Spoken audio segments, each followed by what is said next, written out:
Entonces, seguimos un poco, vamos a regresar en diferentes momentos a parte de las ideas de los conceptos de lenguaje y material, pero más desde una perspectiva ya más particular, o sea, de como cubrirlos y recordarlos, pero no necesariamente pasar así 3 horas discutiendo sobre materias. Me gusta más como irlo discutiendo en el marco de la práctica y de las cosas más concretas, que es la intención también de un curso como estos. Entonces preparé una presentación que, digamos, se sale un poquito de los conceptos prácticos, pero que creo que aborda muy bien lo que a mí me parece lo más interesante o lo más atractivo para reflexionar sobre el uso de la tecnología.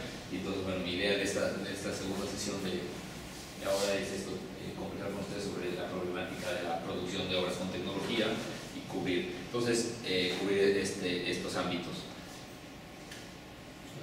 Este es un resumen muy burdo, diría yo, pero no por eso me lo quiero saltar, que justamente tiene que ver con lo que les platicaba sobre cómo hoy en día todo parte de la computadora. Entonces no puedes pensar que porque estoy haciendo estas transparencias soy un profesor digital, ¿no? Es decir, la herramienta en sí misma no es tan para ya eso, ¿no? Pero este es un resumen de las 5 áreas generales en donde la tecnología tiene una influencia o hay una aplicación tecnológica para el ámbito de la música. Y de ahí voy cubriendo estas cosas que tienen que ver con la problemática de usar la tecnología y las áreas de lo que me parece importante. Entonces, por supuesto, lo más importante, pues, la notación. Alguien de aquí de los que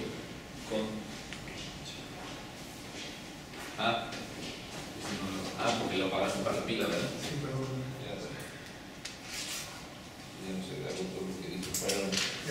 Se perdió lo más importante. Entonces, ese es el tesoro que todos.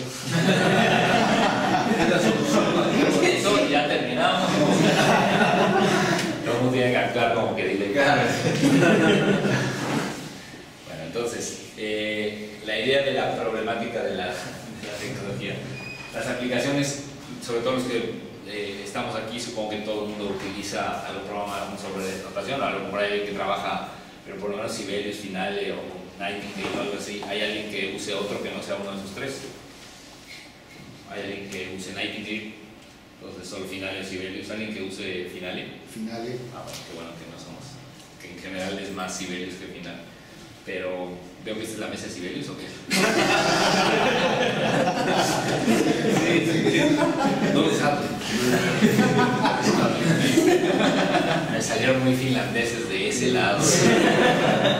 Pero bueno, entonces, por supuesto que eso es algo que se utiliza en cualquier estilo musical, en cualquier disciplina, y el ámbito sobre todo del control de las partes o de hacer los arreglos y todo eso ha sido fundamental.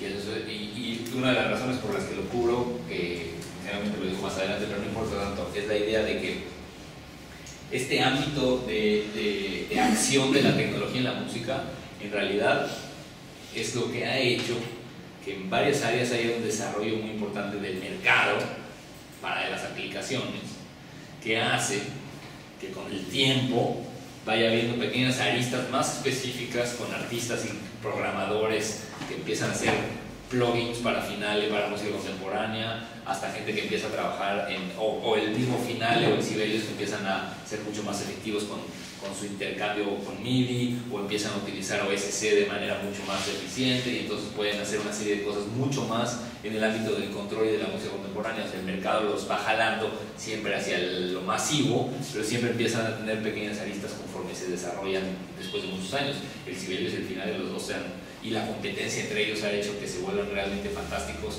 incluso en el ámbito, digamos, de lo que puedes hacer con ellos para música contemporánea y todo. Han mejorado de una manera espectacular en los últimos años por esa presión, digamos, de mercado. Entonces, no nada más que, y lo mismo pasa con el Pro Tools, si quieren, el programa, digamos, comercial por excelencia, o el Performer, el Logic, lo que quieran, que son programas que incluso Logic se ha desarrollado de una manera espectacular desde que Apple lo tiene, porque aunque son programas cerrados, son programas de paga, han empezado a tener una presión del mercado de multimedia y de las cuestiones interactivas y de una serie de cosas que generan, que te den herramientas de control mucho más interesantes. Y además, al mismo tiempo, todos los dispositivos móviles y el pirateo de software y eso ha generado todo un nuevo, la búsqueda de un mercado en el cual herramientas como el GarageBand y cosas han bajado muchísimo el precio. El mismo Logic, el mismo Final Cut, tratando de sobrevivir en el mercado con todo el nuevo sistema de ventas y de cómo le hacen las empresas para ir a ganar el dinero en vez de los piratas y todo eso, han generado que se vuelvan mucho más accesibles, aunque uno lo siga o no copiando ilegalmente, pero también ha generado entonces la competencia de todo el software libre, que también se ha vuelto de una calidad espectacular, ¿no? O sea, de un nivel de... Y un nivel de control. Y además de una interfase muy elegante en muchos de los casos software libre, que siempre era la parte que no funcionaba, ahora es espectacular, ¿no? Lo que se logra. Pero bueno, por supuesto, otro ámbito tiene que ver con la generación de los sonidos. Quiere decir, dos maneras de hacer sonidos con la tecnología, que son de manera muy burda, aunque tengan combinaciones, a través de la síntesis, cualquiera de todos los métodos de síntesis, con toda la historia que pueda haber desde el FM hasta el AM, como le digo yo, cualquier síntesis que quieras tener, o la utilización mucho más actual de la transformación de sonidos a través de esto. El MIDI es del 81 y se volvió masivo en el 86, y la posibilidad de samplear y de transformar con computadoras es muy reciente. Hoy ya estamos casi acostumbrados a que cualquier laptop prácticamente puede hacer video, ¿no? Puedes hacer video, y de hecho los tiempos de render son mínimos. Te esperas, tomas un café y ya está, pero no son de días o de semanas. En el caso del audio, digamos, también ya está muy superado eso, ya se puede trabajar en multicanales y todo, pero esto es un proceso de los últimos 10 años, ¿no? De los discos duros y de todo eso. Esas son las dos áreas de la generación de sonidos. Esa es un área de la generación de sonidos. Hoy en día, con la tecnología, está completamente mezclado lo que es síntesis y lo que es transformación de sampleo. O sea, lo que sería concreto contra lo que es electrónico, es decir, por vincularlo con su historia. Está completamente revuelto. Tú puedes tener un plugin de síntesis junto con un sonido que grabaste, y luego te hace falta algo y lo bajas de internet y lo pegas ahí y no te importa ni quién lo hizo, y lo pones en tu multicanal y luego lo mezclas. O sea, todo se mueve en el mismo entorno, ¿no? Es como tener una mesa para cocinar en donde, pues, la mitad de las cosas son de origen animal y la mitad son de origen vegetal, y pues cocinas con todo parejo, y tienes que ser o completamente vegetariano o completamente carnívoro para decidir que las vas a separar. Hoy en día ya tenemos todo revuelto, y ni siquiera hay, lo digo porque sobre todo en los estudiantes más jóvenes y eso, no hay esta concepción de que eran dos procesos que estaban vinculados con un lenguaje completamente distinto. Aquel lenguaje de la música electrónica de la posguerra o Stockhausen o lo que fuera, o la idea de la música concreta de Schaffer, o lo que son como escuelas de pensamiento sobre sonidos diferentes, hoy en día están mezcladas en tu escritorio, y puedes jalar y traer lo que quieras y hacer con ello lo que te dé la gana, ¿no? Es el resultado. En ese sentido, la computadora no es en sí misma evidentemente una herramienta, lo sabemos, son las interfaces o los programas que utilices, pero sí es un embudo para revolver todo, ¿no? Puedes tener un software libre, abierto, o algo corriendo en la nube a través de internet procesando cosas, pero al mismo tiempo puedes, pues, meter con el micrófono algo o sacarlo de un disco. O sea, puedes revolver absolutamente todo. Y esta amalgama de orígenes, digamos, no es que sea indispensable identificar de dónde vienen, pero sí es indispensable entender que esta enorme diversidad y este concepto que yo le digo de ser del compositor tecnológico todopoderoso, entre comillas, lo que representa en el ámbito de definir el lenguaje y todo lo que hemos estado platicando, es más un procedimiento de limitar que de expandir, desde mi perspectiva. Porque la tecnología está totalmente diseñada para que sientas todas las posibilidades permanentes.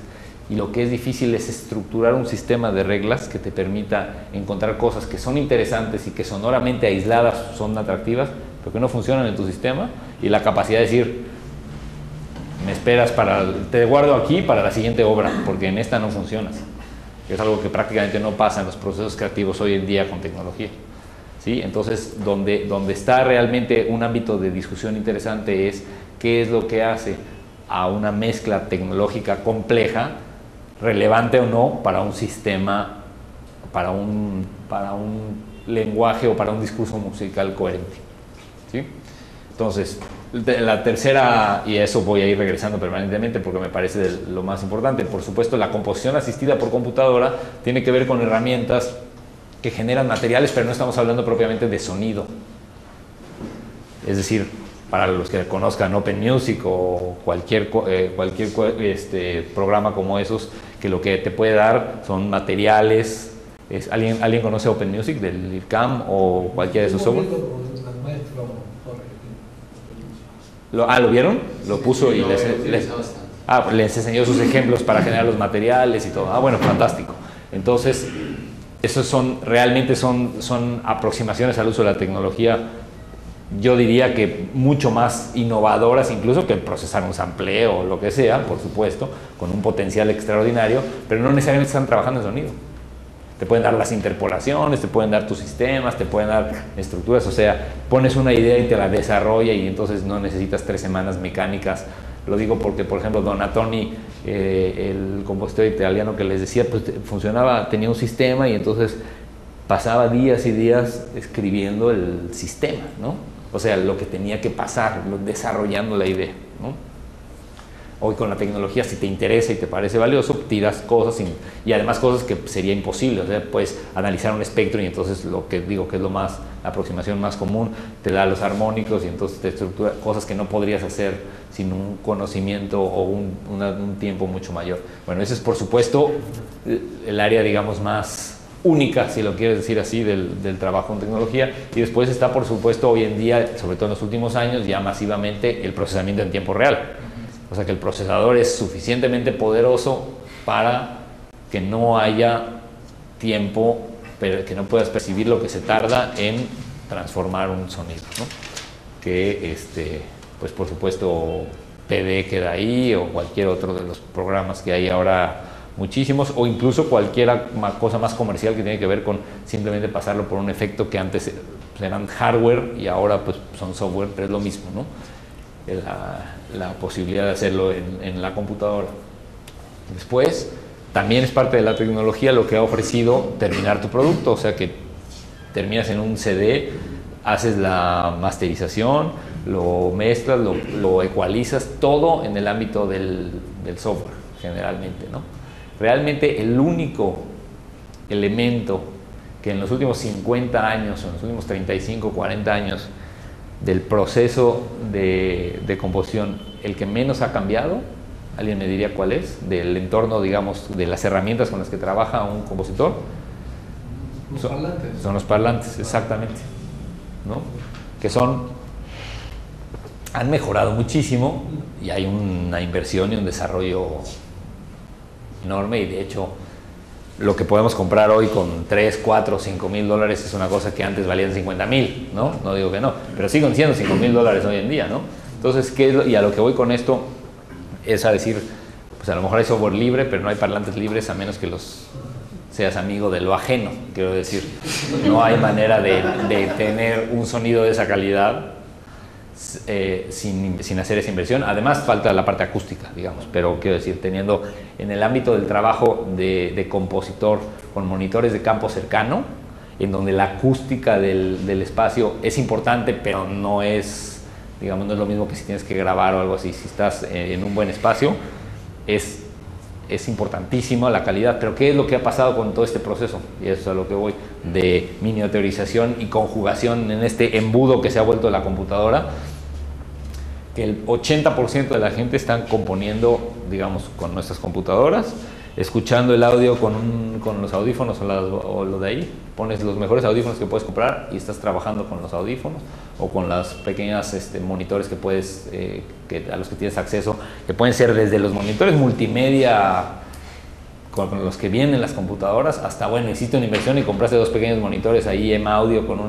y te gastaste 350 dólares, pero la calidad de esa etapa del trabajo es bajísima.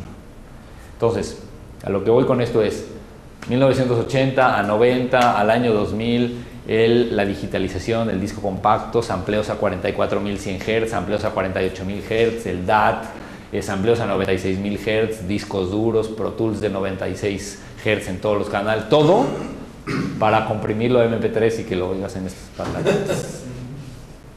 Que es justamente el gran impacto del mercado y de la distribución sobre la calidad. Antes, digamos, llegamos al disco compacto en calidad y la tecnología para mejorarlo ha seguido, o sea, está quintuplicada la calidad del disco compacto, pero ya a nadie le importa como método de... Entonces se sacrificó a cambio de la distribución y de la distribución sobre todo, ¿no? Del impacto, no de la comercialización, porque incluso con lo que hay hoy ni siquiera es que sea un gran negocio la distribución, pero esa es la última parte, es decir, la posibilidad de que para uno hoy es exactamente igual, o sea, es decisión tuya entrar a rodrigo.com o a madonna.com. Realmente, si puedes hacerlo, es lo mismo entrar a uno que entrar al otro. Entonces, gracias a la tecnología, digamos, está esa cuestión pareja. Existen otros ámbitos de la promoción y todo, pero también yo como artista pues puedo utilizar la tecnología para la distribución, la promoción y el llegar al mayor número de gente posible público. Sí. Los parlantes, ¿qué tal el sistema Surround 5.1? No entendí la pregunta, perdón. ¿Qué tal? Todos los parlantes de la calidad Surround 5.1, ¿qué tal? Es decir, no, son cosas diferentes. Es decir, el concepto de multicanal, que después cubriremos, que por supuesto es lo más normal que todo el mundo habla, es del cuadrafónico, que pasó hace mucho, y digamos, luego está el 5.1 y en la música mixta, música electroacústica, 8 canales, ¿no?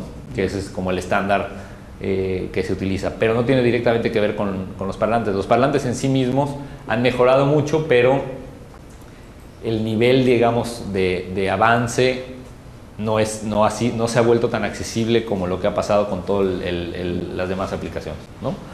Entonces, y tiene diferentes problemas. Ya los problemas técnicos o artísticos de usar multicanales, digamos, no dependen de los parlantes.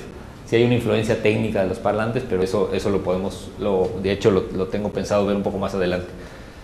Pero en algo es un punto interesante lo que preguntas, porque todo el mundo está acostumbrado a los parlantes de los sistemas 5.1 que venden con un DVD y todo lo compras por $220, lo pones en tu casa y la película se oye espectacular porque tiene un subwoofer y porque la película está mezclada para oírse. Y entonces lo que eso genera, y eso es importante, es que el público estamos acostumbrados a que la experiencia sensorial de la espacialización es de entretenimiento y de efecto, ¿no? Cuando entonces trabajas en un ámbito de composición artística, de un discurso espacial, estás no solamente luchando contra una experiencia nueva en el público, sino además en contra de que la experiencia que tienen del ámbito espacial es el cine y el 5.1 en su casa para quien lo tiene, en donde un sonido, si no se mueve así, no vale la pena tenerlo. Y donde además hay un aspecto técnico fundamental, y es que si las parlantes no están puestos correctamente en el ámbito de la música para generar imágenes estéreo en todas las combinaciones, se pierde toda la profundidad y no puedes hacer nada. Mientras que para oír películas no importa, porque para oír películas la voz tiene que ser monofónica y tiene que estar físicamente en el centro, y ya, es lo único que... Claro que cuando la oyes bien, notas la diferencia, pero la película en sí funciona si las dos parlantes de atrás están uno arriba del librero y el otro junto a la cama o junto al sillón, y luego uno está sobre la televisión, el otro está puesto abajo, y uno está sobre ahí como este y el otro ahí sobre... Es igual, ¿no? Sí. No sé qué opinión tiene usted al respecto de las competencias hoy en día del compositor electroacústico en este caso. Por supuesto, haciendo la salvedad de que las herramientas no lo hacen a uno. Es decir, reformulo como hacia dónde voy. Usted cubre en el quehacer todos estos parámetros, es decir, usted genera sus materiales, hace las cosas, usted mismo se produce, usted mismo se masteriza, porque es que hay una, digamos, una diferencia, por lo menos en Colombia he visto, la gente que se va por la ingeniería de sonido y los compositores que en muchos casos son o somos electroacústicos, pero no sabemos producirlos ni masterizarlos ni eso. Entonces quería preguntarle si eso haría parte, ya hoy en día hay una competencia. Yo creo que sí, pero efectivamente hay áreas de especialización. Un técnico de sonido, a partir de aquí, pues definitivamente me supera. Es decir, está especializado en esa y puede ser un gran compositor. Pero yo no puedo masterizar, es decir, yo lo que creo es que un compositor que trabaja con tecnología tiene que tener nociones de todas estas áreas. Un copista profesional me gana en la parte de notación, digamos, ¿no? Pero concretamente su trabajo, usted... Yo en mi caso personal, sí, yo hago todo. Su equipo No, hago todo. Okay. Sí, todo. Es decir, he tenido la oportunidad de tener algunas obras que se graban en compañías de discos que las producen, que estoy o no estoy yo, y entonces las graban en una sala y tienen un productor y un masterizador y simplemente me voy con él y él lo hace. He tenido esa oportunidad. Pero en general, el proceso, yo hago mis partituras, yo tuve que aprender a exportar a Adobe Illustrator para hacer la parte de cinta y después reimportar y hacerlos en formato de lo que sea, después aprender a hacer síntesis y todo en los programas, después pues que si hice un poco de PD o de Max o algo así para preparar mis patches para poder tocar, y lo mismo con el Open Music, y después terminar todo en una pieza y además terminar el disco y hacer todo eso. Lo hago yo y creo que es el común denominador de la mayoría de los compositores que conozco en este ámbito, con expertos en todas las áreas, gente que es genial acá, gente que es genial, con algunos casos contados de talentos exorbitantes que hacen todo increíblemente bien, ¿no? También, como ha pasado en la historia de la música con cualquier herramienta, no solamente toca piano, sino además compone, ¿no? Y además toca violín, ¿no? Y fíjate cómo dirige, ¿no? O sea, hay gente con talento y luego estamos todos los demás, digamos, ¿no? Pero también hay talento en la parte tecnológica y lo hemos visto en la programa. Lo que pasa es que estamos muy acostumbrados a que el gran talento, por supuesto, está como por aquí, si lo quieres ver, ¿no? Sí. Aquí es donde nosotros estamos de acuerdo con que es la cima del talento, si lo quieres ver así en el ámbito de la música, pero no es tan así. Ahora, si lo mides, el talento en la masterización no solamente es un talento aceptado mundialmente, sino es un talento reconocido económicamente a un nivel fantástico, ¿no? Porque es tan complicado ya en el último 25% del trabajo que nadie podemos hacer y que nadie sabemos hacer, que eso vale todo el dinero del mundo cuando hay la posibilidad de mercado, ¿no? ¿Ibas a decir algo, perdón? Sí, una cosa que creo que a lo que apuntaba es, tal vez como músicos, Perdón, lo quité, pero... electroacústicos es una maravilla de todos, bien, pero si no hay inversión, ahora tocando el tema de parlantes, tal vez tocando el tema de tipo de procesador, de máquinas, de sampleo, tal cosa, de todo eso.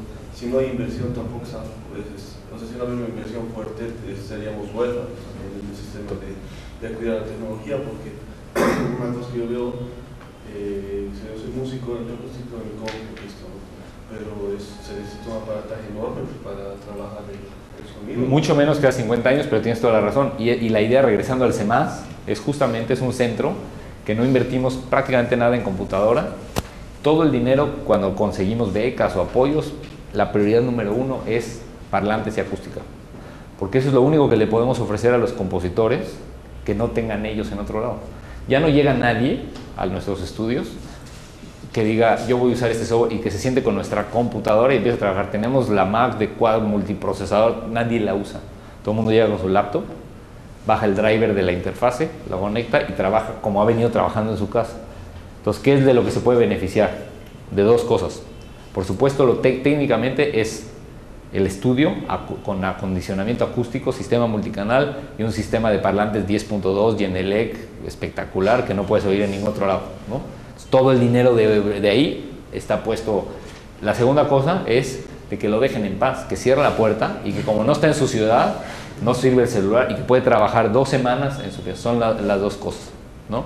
Todo lo demás, yo que tengo acceso a ese estudio Genelec, solo tengo una de las dos, porque no me puedo concentrar 2 semanas sin que me llamen, ¿no? Entonces pierdo el 50% de la gran ventaja. Pero un artista que llega, entonces el CEMAS les provee de la única parte o de la parte más importante que complementa la posibilidad de terminar una obra de esa calidad. Justamente por eso que tú dices, yo estoy de acuerdo con eso, sí.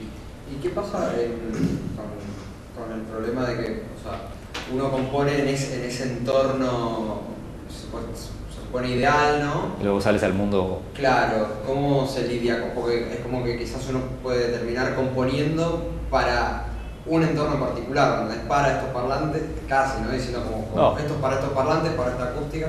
Después lo vamos a ver con cuidado, pero es una pregunta muy importante porque hay dos aproximaciones y el artista tiene que decidir. Claro. Es como, ¿tu pieza se puede tocar en un piano vertical o solo en el Steinway? Es la misma pregunta, exactamente, ¿no? Entonces, ¿tu pieza la puede tocar el cuarteto de cuerdas que está estudiando contigo o solo el Arditi? ¿No?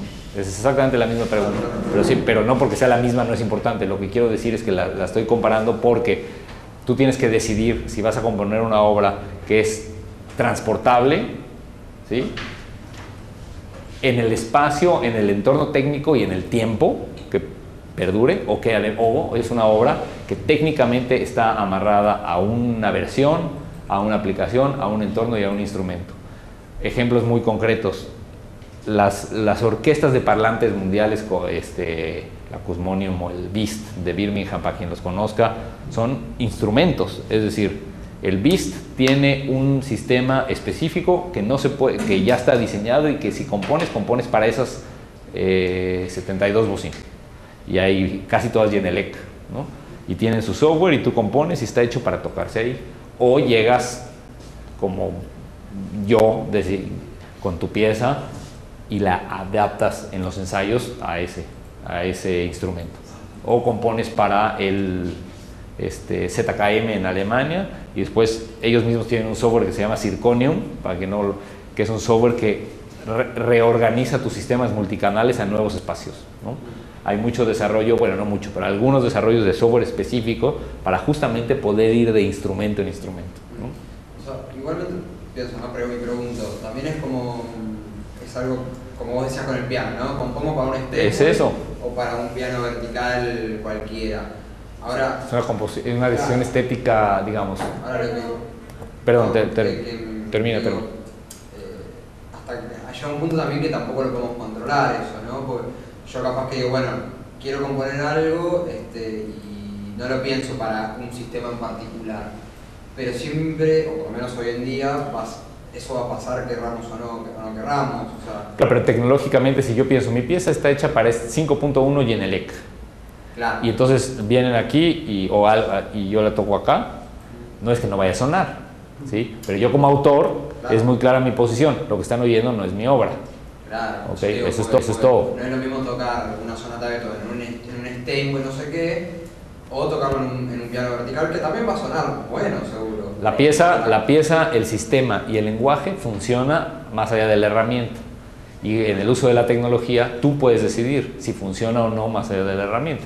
Sí, perdón, tú que ibas a decir algo antes, ¿no? No, el ejemplo en el que estaba pensando es si uno escribe una pieza, ¿quién la interpreta? Si uno escribe una pieza, digamos, no sé, profesional, por ponerle un nombre,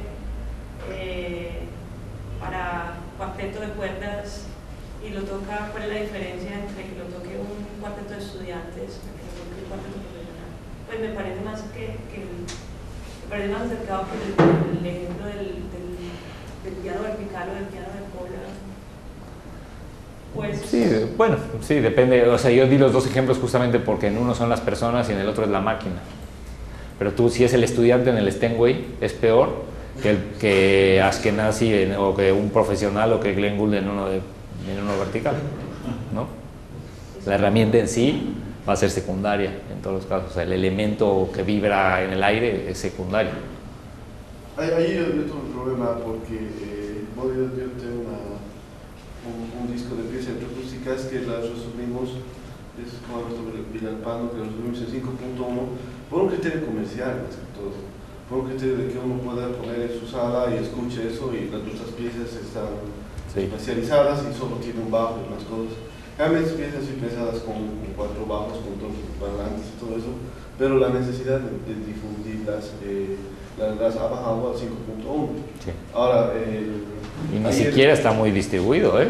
No, claro, son los agudos que están ahí. No, pero no quiero decir, ni siquiera todos tenemos 5.1 en la casa. Y es lo que pasó ayer, pues hay un equipo creativo, bueno, yo la necesidad de mostrar, que yo más o menos una aproximación a lo que se hace. Fuimos a comprar con Iván conector seeds para buscar y no se pudo. y no se pudo, no funcionaba un parlante, no había control del DVD, y eso es una cosa complicada inclusive. No, es muy complicada. Yo lo que creo, y ahorita entramos a eso, es que uno como compositor tiene que tomar esa decisión. O sea, esa es la realidad. Yo mis piezas las trato de latinoamericanizar para que se puedan tocar en donde sea, ¿no?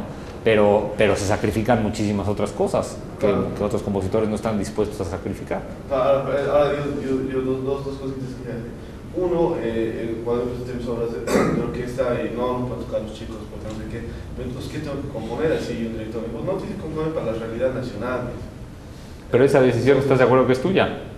O sea, entonces no le he dejado de componer hasta que me compre mi orquesta, pero el tiro es que... lo que no vas a poder hacer es que la orquesta toque lo que tú quieras.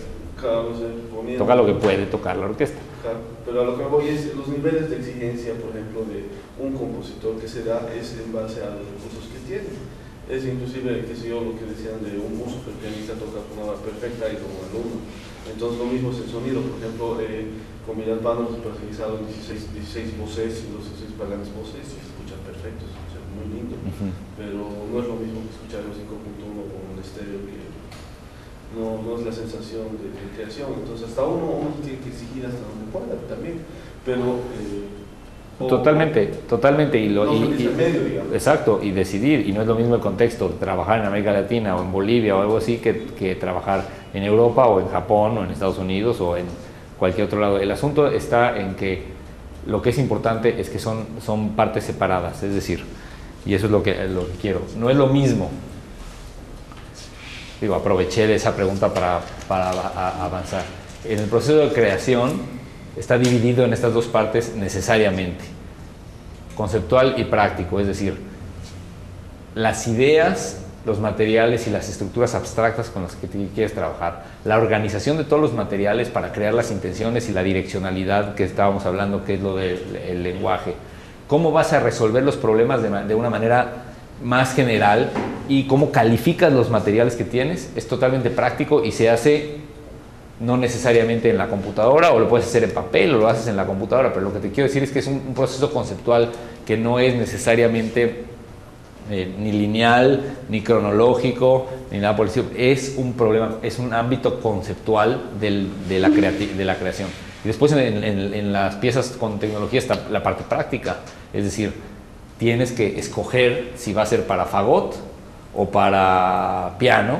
Tienes que decidir si la parte electroacústica va a ser en 8 canales, en 32 canales, en 2 canales, en 4 canales, pero además cómo va a funcionar, si va a usar un click track o no va a usar un click track, en el caso mixto, si es una pieza que se va a tocar con video, pero tienes que tomar las decisiones prácticas, pero son de influencia, tienen una influencia en estética definitiva o una influencia definitiva en la pieza.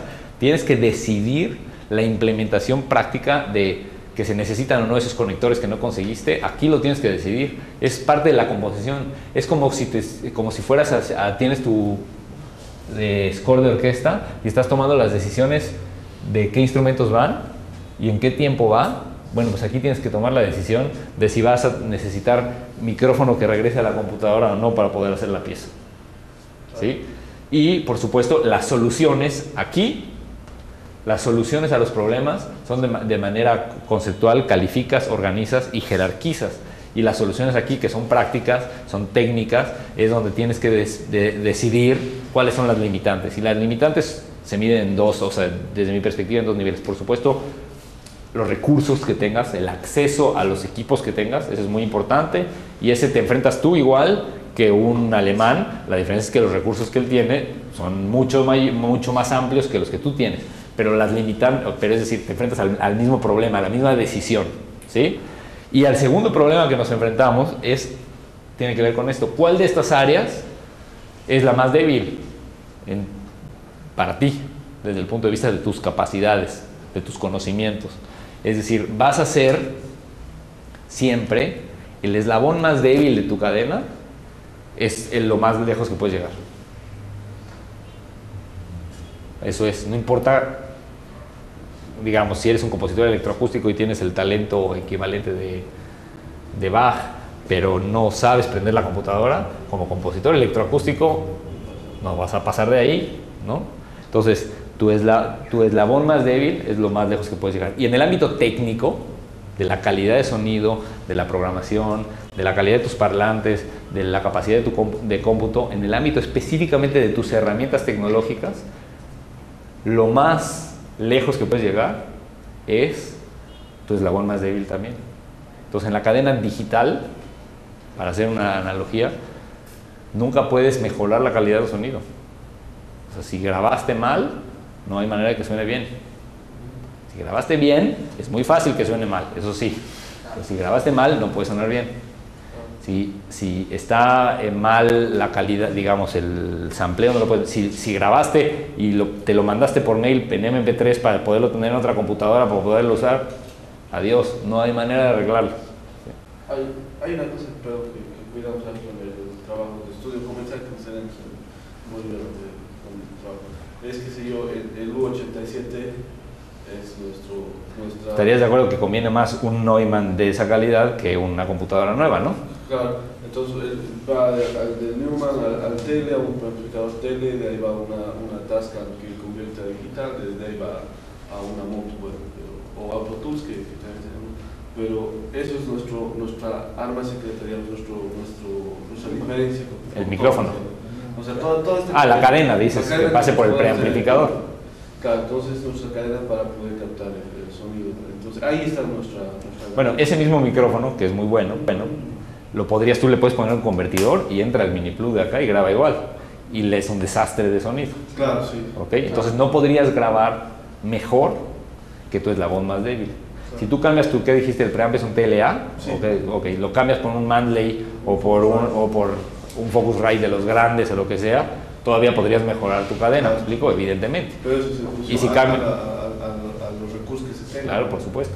Y que lo paguen tus clientes, porque si no, claro, y para que lo paguen tus clientes lo tienen que oír. Y como no notan la diferencia, no lo pagan. Claro. Sí. No, bueno, esto mismo que están hablando, cuando hablaste de esto, inmediatamente pensé en la grabación, en el estudio, ¿no? O sea, esto justamente de los eslabones, ¿no? De cómo te define el resultado, justamente tu eslabón más débil. Tenés el mejor micrófono del mundo, pero un cable que mete ruido, está. Sí. O bueno, pásame a mí la mejor guitarra del mundo y vas a ver que no te convenzo de nada, ¿no? Es eso. Entonces esos micrófonos todavía puedes saltar a un nivel por arriba de micrófonos, ¿no? Y eso, pero si si el espacio donde grabas no le inviertes $250,000, da lo mismo que le inviertas $100,000 a tu micrófono. Por ejemplo, yo fui a buscar una película china, Film Sonido, que tiene un estudio 3 metros, 2 pisos bajo tierra, y decía, hemos tenido que hacer este tipo de inversión porque... Eso sí que es una película underground. Sí. Sí. Manda las estas librerías a Hollywood y dicen, nos pueden decir que se escucha antes de hacer la corrección. Sí. Nos devuelven los trabajos, nos dicen que escucha la parada de un micro a 2 cuadras. Entonces, estamos hablando de algo que me voy al principio para no perder tampoco, ¿no? Después del tiempo, es que toda la calidad de composición está regida en función a la inversión también. O sea, no de composición, sino del elemento. Pero es igual que con la de guitarra. Si yo aquí construyo un estudio de $500,000 o de $1,000,000 y me pones a mí, la mejor calidad es el eslabón más débil. ¿Y cuál es el eslabón más débil? Yo, cuando haces eso. Yo como artista, la experiencia y el uso del software. Es decir, de nada sirve ponerme a mí en el piano Steinway. No, claro, sí, a eso me voy, pero digamos, como músicos electroacústicos, no hay que descuidar ninguna. No hay que, y el punto está, y lo que la posición, digamos, de muchos de los grandes compositores. Yo oí salud como Jorge Sada hablaba de Parmigiani, porque lo vi en sus clases, sus ejemplos y sus razón, o Dennis Molly o cualquier compositor norteamericano, es tus fuentes con las que trabajas, los sampleos originales sobre los que trabajas. Esto, o sea, el diamante en bruto, ¿sí? Si tú no eres muy bueno, pierdes el diamante y te quedas lo bruto, pues, básicamente. Eso es lo que acaba. Eso es lo que tienes que poder...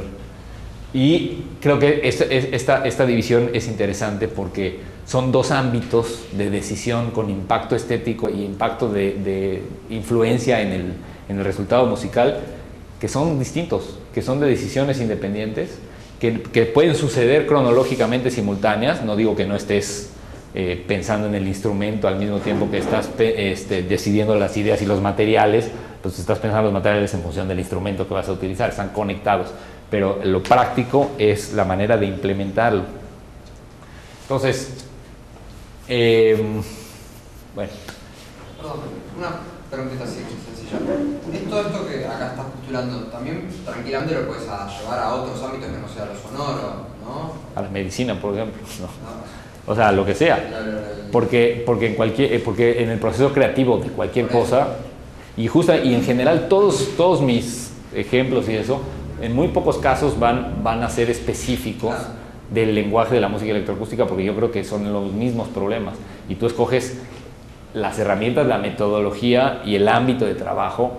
Por supuesto que dije lo de la medicina, pero no en plan de burlarme de la idea, sino de que si lo haces con la danza, por supuesto que tiene los mismos ámbitos. A mí lo que me importa no es descubrir el hilo negro y decir, tienes que pensar el instrumento es diferente que pensar los problemas, ¿no? Sino hacer esa diferencia, porque las ideas conceptuales se pueden extrapolar, la parte conceptual se repite en todas las piezas igual, en todas tus obras es la misma, y en general te aproximas de la misma manera. Y la práctica es la que personalizas para cada pieza, y es la que es distinta. ¿Sí? Entonces empieza a haber una diferencia. Cuando tú a lo largo del tiempo, quiero decir, a lo largo de las obras, empiezas a crear un catálogo de obras o escuchar una trayectoria de obras de un compositor, empiezas a identificar la direccionalidad o la repetición de patrones en cómo resuelve lo conceptual y lo práctico. Y eso es el lenguaje de ese compositor. Entonces, pero como esta digamos, es más concreta esta idea de estas transparencias, las variables digamos, la problemática del uso de la tecnología tiene entonces la parte práctica y la parte conceptual, que la parte conceptual que yo les mostré no incluye, en el caso de piezas con instrumento, la segunda variable importante creativa, que es el intérprete y no me refiero a su capacidad técnica, sino su interés, su aportación, digamos, artística a la decodificación de la pieza. Es totalmente, o sea, pertenece al ámbito conceptual, cómo aborda la obra, ¿no? Y en las técnicas son sus necesidades las que tienen influencia, cómo va a funcionar la interconexión entre la persona y la tecnología, qué necesita quien se sienta en el escenario para tocar la pieza para poder funcionar. Si es una pieza para guitarra, ¿qué necesita? La guitarra. Pues si es una pieza con tecnología o con ensamble y con director y con clic y con película, pues necesita otras cosas. Toda esa tecnología y esos requerimientos van a tener un impacto en el intérprete de cómo puede tocar. Si tiene que estar oyendo la cinta y tiene que estar sincronizando y tiene que medir, pues puede ser muy fácil la pieza y él la va a sentir como tocar Férnijo, de la complejidad, ¿no? Y tal vez está leyendo cuartos, si tú haces una obra que lo meta en ese nivel de estrés. O puede estar tocando Férnijo y con un poco de ayuda, como los postes, que le desaparece toda la tensión y se acabó contar 133 contra 132 en 2 octavos durante media, sino simplemente tiene un director y les marca las entradas y todo el mundo va feliz y es el resultado el que funciona, ¿no? Son dos aproximaciones diferentes. Todo converge en las decisiones que como artista influenciado por el intérprete tienes que tomar. Por supuesto, dónde va a suceder la obra, como hablábamos, si está compuesta para un instrumento específico, un instrumento quiero decir tecnológico, para un espacio específico. No es lo mismo componer una obra para, no sé, la fanfarria para la catedral porque fue el 133 aniversario del primer perro zurdo, entonces no la vas a poder tocar en otro lado donde no hay perros zurdos y una catedral igual, ¿no? Tienes que tomar esa decisión.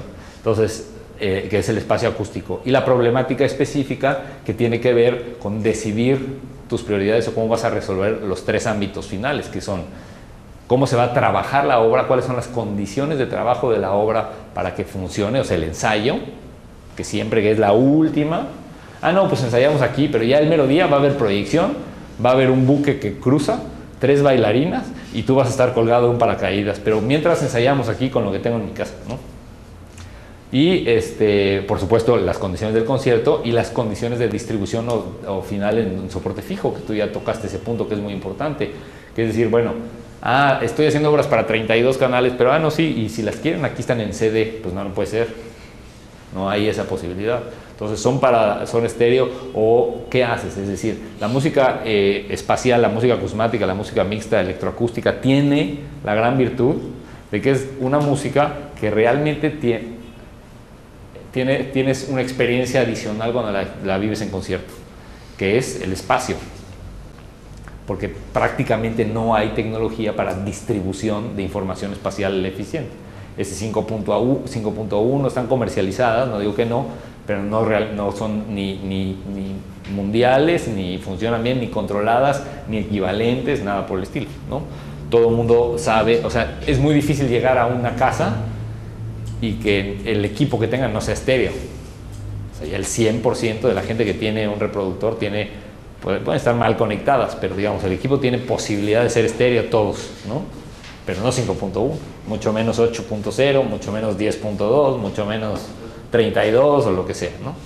Entonces, estas son, digamos, las variables que se combinan en la producción y en la decisión de la pieza. No se cambió. Entonces, les quiero enseñar desde el punto de vista práctico algunas de estas ideas en una partitura o en una pieza, o sea, en algo tangible de música y cómo se puede decidir, y ahorita si quieren podemos oír este pedazo o algo así, ¿no? Pues un ejemplo de manera muy concreta, estas decisiones en el ámbito práctico y en el ámbito conceptual. La intención, esta es una pieza para tuba y computadora, también me busqué así como una rara combinación, ¿no? Tuba y computadora. La tuba tiene, por supuesto, pues todo un bagaje de música popular en cada país diferente, en Europa por supuesto distinto, y la idea de componer una obra en donde la tuba, el timbre de la tuba sea de alguna manera el elemento unificador, que existan tubas que vengan de la tecnología, es decir, cosas que claramente se pueden escuchar e identificar como que vienen de la tuba pero no las está tocando el intérprete, como tuba grabada, ¿sí? Para simplificarlo de alguna manera. Después está la tuba, que tú ves lo que está tocando, pero que gran parte de la certificación de que el tubista lo está haciendo es porque lo ves, no porque lo oyes. ¿Ok? Y después el ámbito más abstracto de sonidos que pueden tener que ver con lo que estás escuchando, evidentemente deben de tener que ver con lo que estás escuchando, pero que no necesariamente vienen de la tuba. Entonces, ¿en dónde están conectados? ¿En dónde tienen su, para usar la palabra otra vez, certificación de sí pertenecer a ese juego de reglas? Ahí es donde está pueden ser en la rítmica, en otro de los ámbitos de las variables que vamos a ir trabajando a lo largo de estos días. Entonces, bueno, este es un ejemplo muy concreto como para empezar y adentrarnos en algunas de estas ideas. Pero bueno, entonces vamos a ver desde el punto de vista conceptual cómo te puedes aproximar a este segmento de la partitura, y después desde el punto de vista práctico el mismo segmento que representaría, o sea, el mismo ejemplo para comparar. Entonces, en este caso, como les dije, la tuba es un elemento unificador. La tuba va a tocar aquí, tiene una aproximación muy fácil, digamos, muy simplista de la notación, y va a hacer varias cosas. Para conectar los dos mundos, el electroacústico y el acústico, pues vamos a hacer una imitación gestual.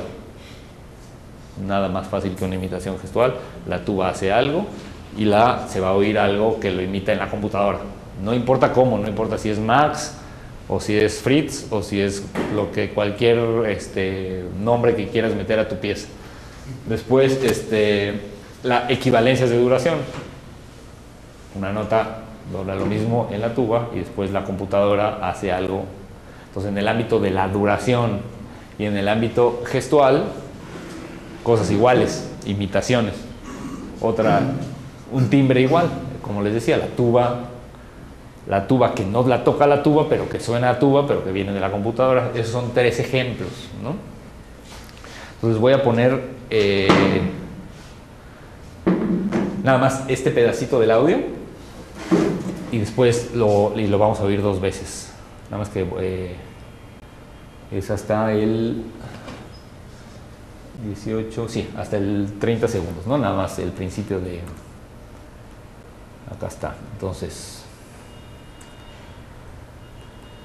va.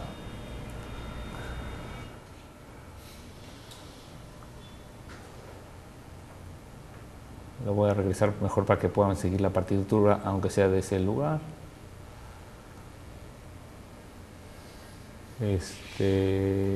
Aunque sea así, ¿no? Se las pongo para que lo vean ahí.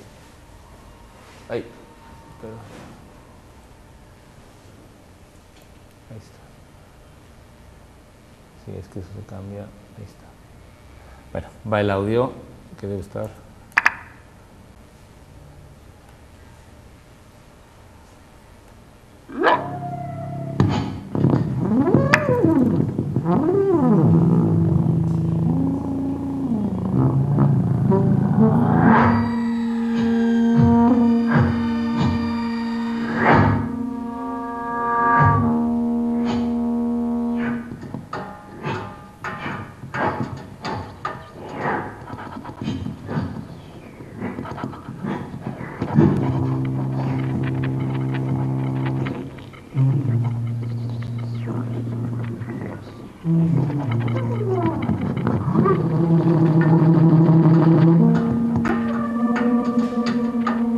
Entonces, después la vamos a oír completa, pero nada más para que quede claro en este ejemplo, está un poquito bajo, pero ahí es muy claro el principio y cómo hay una imitación.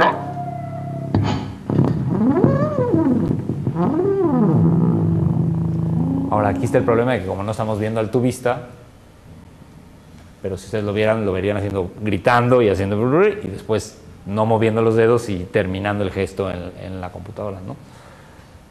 Y después, entonces, el mismo ejemplo, aquí, las características técnicas, lo de abajo es exactamente lo mismo, y son los mismos tres ejemplos, los mismos tres momentos, visto desde la idea de que el centro de una manipulación de la dinámica y del espacio debe ser eficiente, es decir, no es la tuba la que se encarga de unificar los mundos por estar conectada en estas grabaciones, sino que físicamente en el escenario, cuando percibes la obra, estos momentos están, digamos, con características específicas, definidos en dónde van a sonar.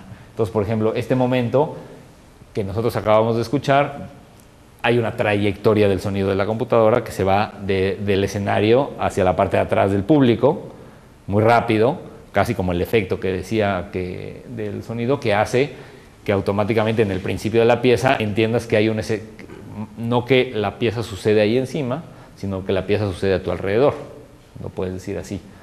El sonido envolvente quiere decir que cuando están esas pequeñas cosas, pequeños gestos que duran lo mismo en la tuba, pequeños ataques cortos que duran lo mismo y que están repetidos o alterados por la computadora, también espacialmente se abren, ¿no? De alguna manera lo que hace, la idea es pues que tú estás acostumbrado a que la música de cámara funciona en que el público percibe aquí y sucede allá. Con la tecnología puedes estar adentro de lo que sucede como público, desdoblando el entorno. O sea, es casi como estar adentro de la tuba, si lo quieres ver así, ¿no? La idea un poco exagerada.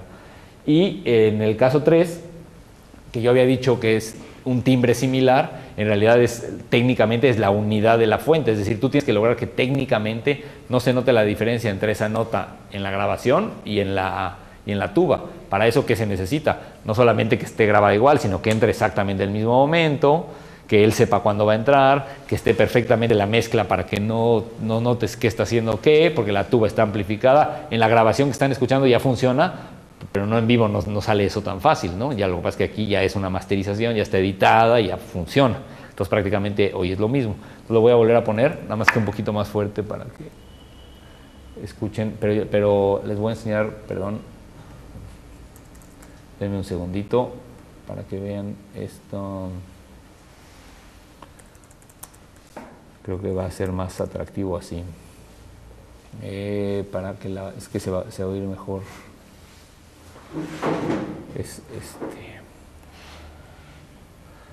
Entonces,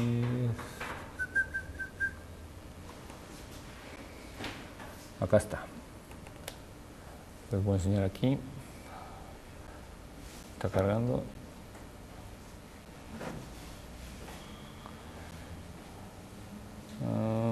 Acá está. Ahorita porque vamos a ver, nada más que este es un ejemplo que me interesa que vean de aquí. Ok.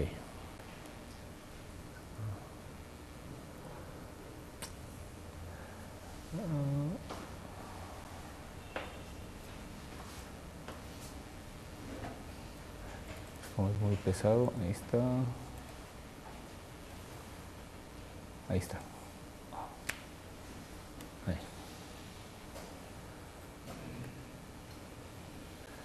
Y que ahí se debe ver, ahí se ve. Ok. Entonces es lo mismo, nada más que aquí está, yo ya les mostré una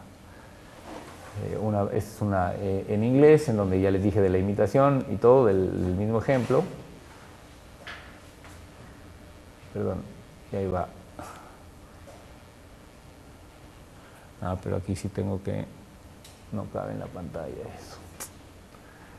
Perdón. Ahora lo pongo, Vamos para que lo...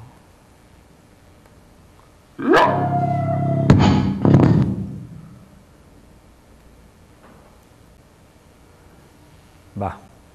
Debería de funcionar esto así, pero...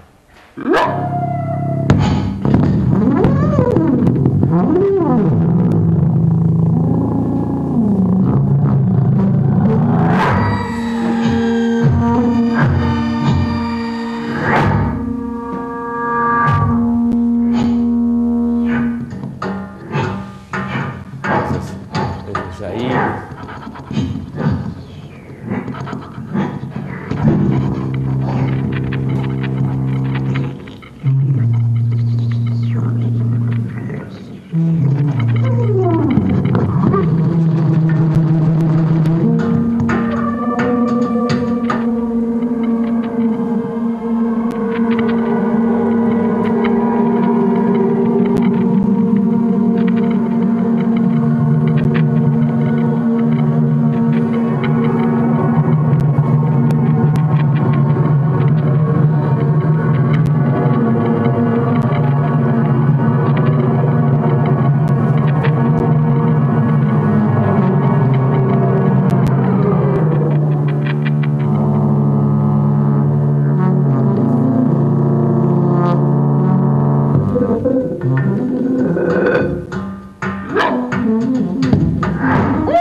se ve mejor porque entonces se ve la partitura y está sincronizada con lo que estamos viendo. Pero bueno, entonces esto está y esto. Entonces nos quedamos aquí con ese ejemplo, aunque en el ejemplo escuchamos la siguiente parte de la pieza. Entonces la idea es cómo puedes, entre comillas, justificar o explicar desde el punto de vista conceptual o desde el punto de vista técnico dos momentos o dos acciones específicas, ¿no? Entonces, la parte de... y que están evidentemente interconectadas y, como dije bien al principio, claramente que una informa a la otra.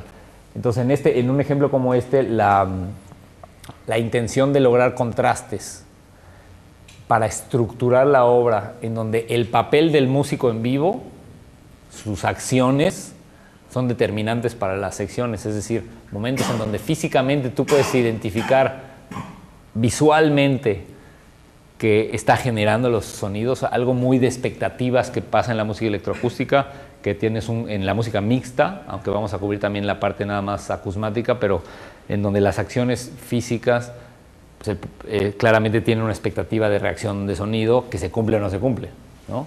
Entonces, si tú ves al pianista y suena pues no se está cumpliendo tu expectativa, ¿no? Entonces puedes jugar con eso como compositor. En el caso específico de esta pieza, entonces el papel del intérprete como generador de materiales que no es evidente, sobre todo cuando la escuchas grabada, ¿no?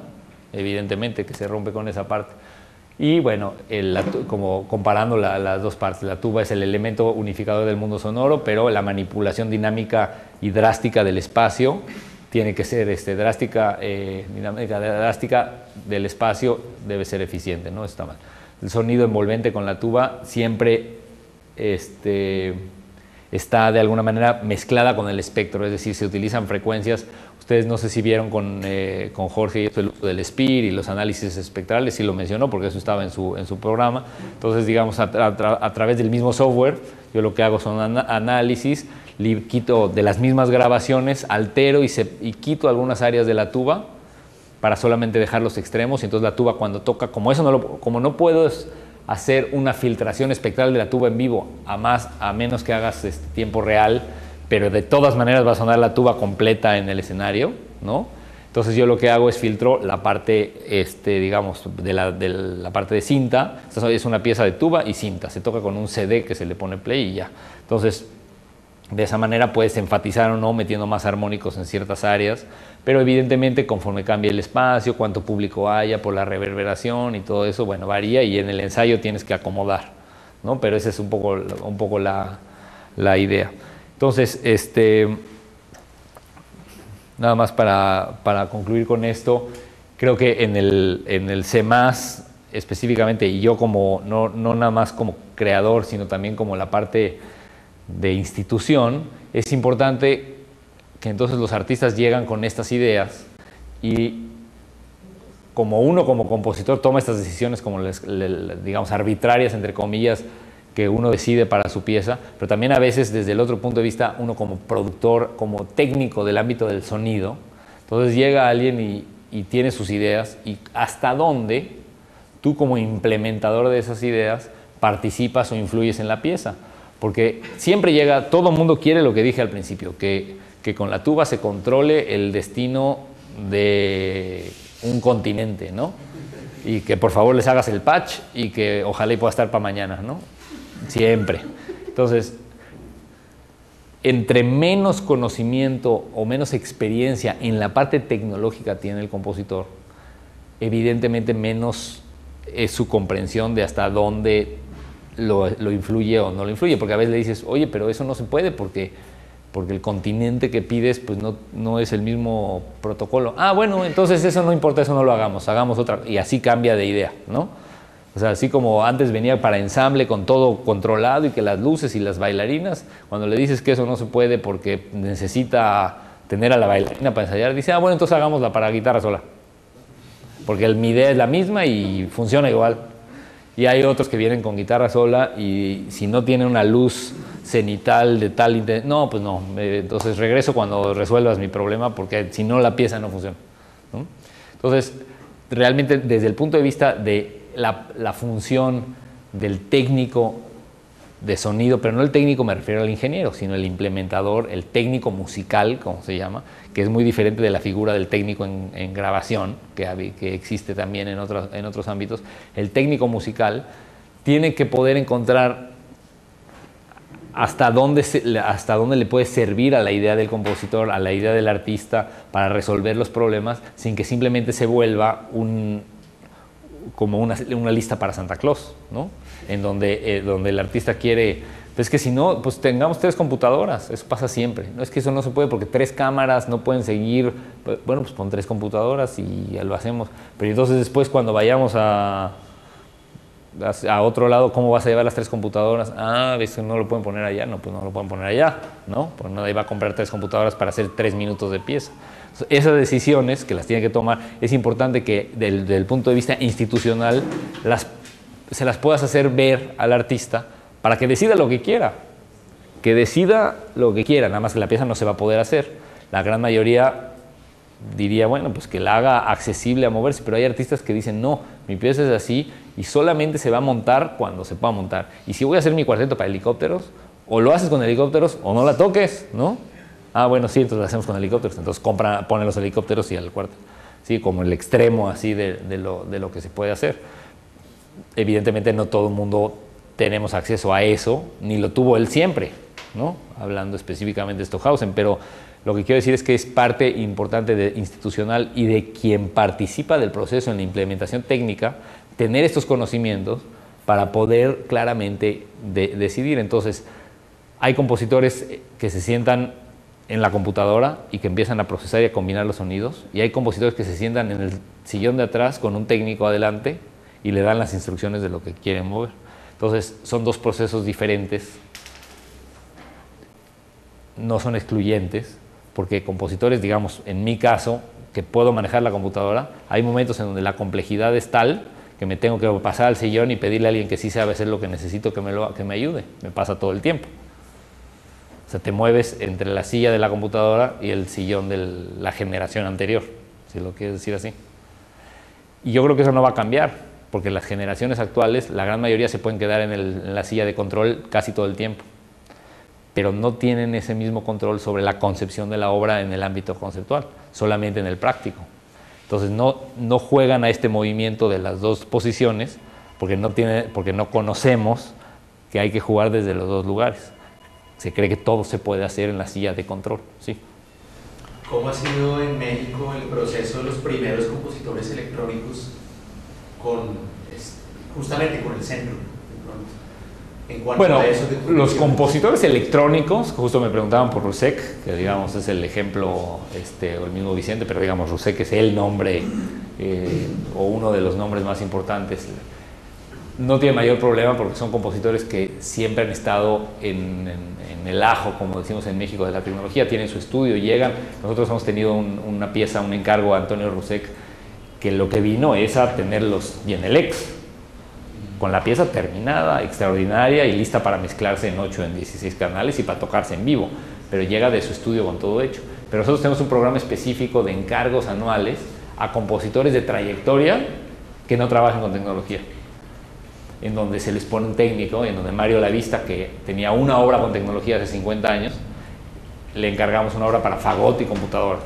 Y trabajó un año, bueno, en sesiones, digamos, de 2 semanas, 4 o 5 veces en el año, no me acuerdo, 4 veces, con Francisco Colasanto, el técnico del CEMAS, que es el que es un genio en eso, sentado, y Mario Lavista atrás, y la fagotista, y terminó una obra que es de un lenguaje acusmático que después la vamos a escuchar, la traje espectacular, pero técnicamente no lo sabe resolver, pero conceptualmente lo entiende, y Francisco lo implementa. Entonces funcionan en general las piezas súper bien. Y en ese sentido, cada técnico es consciente de su rol, es decir, no hay algún crédito o que exijan, no sé, hice parte, puse mi mano de obra en este producto, entonces la obra no es solo del compositor. No, yo creo que Francisco cree, y estoy seguro que Mario está de acuerdo con que es una obra que no podría existir sin Francisco, pero tampoco puede existir sin la fagotista Wendy, que le pregunta, pero y aquí como, pero y si hago ese multifónico así, nos da mucho más esa altura, ¿por qué no la grabas y la procesas? Es lo mismo, es de 3, ¿no? Pero entonces, yo creo que la concepción es del compositor, Francisco es el técnico, y bueno, ¿qué tanto el compositor recibió? Pero el técnico es el técnico, y quien la toca, porque si no, también todos somos el intérprete cuando estamos con la computadora y la mezcla, ¿no? Entonces, no digo que sea, o sea, entiendo tu punto, y seguro lo hay. Yo acá, o sea, pasa todo el tiempo, he visto experiencias en donde el técnico dice, no, pero me vino a cambiar todo, llevo 2 semanas trabajando con el patch para volverlo a hacer, quiero que mi nombre salga en el programa junto al de él. O sea, que diga, compositor, Rodrigo Sigal, técnico, mejor que él, ¿no? Porque me hizo la vida imposible. Pues sí, o sea, sí pasa, y además tiene razón. No digo que no, puede tener o no razón. Lo que pasa es que en el marco de las aportaciones creativas, cuando la técnica está tan de la mano, pues es lo mismo. El señor Steinway no pide crédito de que la pieza le toca a él por cómo suena, ¿no? Un momento, pero yo siempre termino, no pide crédito, pero bien que pone el nombre de lado en el piano para que todo el mundo lo vea en la sala. No lo ponen de frente como los pianos, lo ponen de lado, y Yamaha dice así de lado en la sala de conciertos. ¿no? Entonces es lo mismo, están pidiendo su crédito. Por eso siempre busco una analogía, siempre juego a los dos lados, porque creo que no es diferente en los dos ámbitos. El instrumento, sí, no dice Stradivarius, pero por una cuestión más de elegancia del violín, pero casi todo el mundo nos enteramos cuando traen un Stradivarius, ¿no? Creo que es un problema, tal vez al contrario de que los técnicos se vuelven realizadores, se vuelven compositores y los que puedan hacer todo también. Sí, los técnicos se vuelven realizadores, pero compositores. Hay momentos en donde está tan junto que incluso los compositores digan, no, esta es una pieza mixta, no lo hubiera podido hacer sin él, ¿no? Pero también donde los compositores se vuelven cada vez más técnicos. Está, pero a lo que voy es tal vez en Bolivia se ve en el audiovisual, por ejemplo, en el visual, que los que saben editar programas empiezan a hacer películas, empiezan a sacar las cosas y después no saben qué es la historia y no tienen un estudio académico tal vez del cine y se ponen a hacer los programas. Entonces creo que es un problema de la globalización de la tecnología. Sí, pero pues también cualquiera de nosotros nos podemos poner a escribir en el cuaderno y fotocopiarlo y decir, oye, hice un cuaderno, un libro de historias, y puedes tener talento o no talento, pero sabes escribir. O sea, tienes razón en ese sentido. Y lo que ha pasado es que, sobre todo con los músicos, que estamos acostumbrados a que puede ser todo con la computadora, en el momento en que las computadoras son suficientemente poderosas para hacer video, todos estamos haciendo con video, y la relación conceptual y la solución de lo visual es un desastre, en el 90% de los casos. Pero todos hacemos piezas con video, porque ya podemos hacer cosas con video. Entonces, pero así eso es lo normal, es decir, se tiene que ir filtrando solo y se tiene que ir de alguna manera decantando toda esa parte en donde el acceso a la tecnología no es equivalente a un resultado tecnológicamente interesante. Y interesante no me refiero a que sea innovador, porque siempre le damos el valor por novedoso como interesante. No, interesante puede ser una pieza para un instrumento y cinta en CD, digo cinta porque ya se hace en soporte fijo, pero conceptualmente sigue siendo lo mismo, y que sea fantástica. No va a ser lo revolucionario de los estudios de Davidovsky o de las primeras piezas mixtas de cinta, pero puede seguir siendo extraordinaria con una tecnología que tiene 45 años, ¿no? Entonces ahí es donde está la creatividad y ahí es donde yo creo que hay que trabajar, y ahí es donde yo espero que algunas de estas ideas den herramientas en ese espacio específicamente. Sí. Sí, lo que pasa es que el video muchas veces distrae de lo sonoro. Tiene su propio lenguaje el video, sí, y el sonido te lo distrae, ¿no? Sí, y sobre todo porque somos una sociedad muchísimo más entrenada para la información visual, por nuestra práctica diaria. Entonces, la resolución que tienes sobre el análisis de lo visual contra lo que tienes del análisis es completamente separado. Entonces pasa mucho eso. También el sonido te puede distraer de un video interesante, claro, totalmente, ¿no? Pero esa diferencia, y son pocos los artistas que tienen como el potencial o que han logrado obras muy atractivas en ambos mundos. Y ya ni se diga cuando te desdoblas allá más a lo multimedia o intermedial o espacios, apropiaciones del espacio y cuestiones que también se vuelve como un diálogo mucho más externo o digamos adicional, quiero decir, sí, externo sería la palabra, como más informado de muchísimas otras cosas. Pero bueno, creo que con eso terminamos ahora y seguimos en la sesión de las 3. Gracias.